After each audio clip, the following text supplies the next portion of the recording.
Yuvaratna Nandamuri Balakrishna 100వ cinema Gautamiputra Satakarni. ఆంధ్రదేశాన్ని పాలించిన శాతవాహన యువరాజు గౌతమిపుత్ర శాతకర్ణి జీవిత చరిత్ర ఆధారంగా తెరకెక్కిన ఈ సినిమా వచ్చే సంక్రాంతికి ప్రేక్షకుల ముందుకు రానున్న సంగతి తెలిసిందే. ఇప్పటికే రిలీజ్ అయిన శాతకర్ణి టీజర్లు, ట్రైలర్లు, ఆడియోకు అదిరిపోయే రెస్పాన్స్ వస్తుంది. దీంతో శాతకర్ణిపై అంచనాలు హీటెక్కిపోతున్నాయి.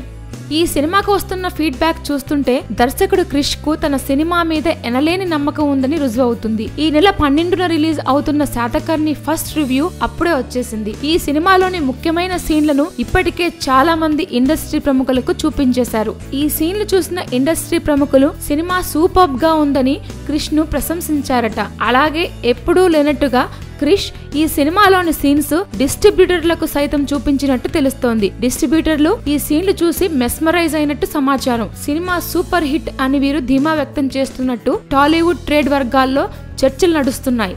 ఈ సీన్లు చూసిన వారందరూ నిజంగా ఓ మంచి చారిత్రాత్మక సినిమా చూసినట్లు ఉందని అందరూ ఫీడ్బ్యాక్ ఇచ్చారట. ఇక 55 కోట్ల బడ్జెట్ తో కేవలం 8 నెలల్లోనే తెరకెక్కించిన ఈ సినిమాలో విజువల్స్ తో పాటు వార్ సీన్లు, పాటలు అదిరిపోయినట్లు ఫీడ్బ్యాక్ వస్తుంది.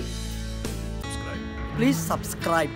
Hi, it's me Purna. Please subscribe.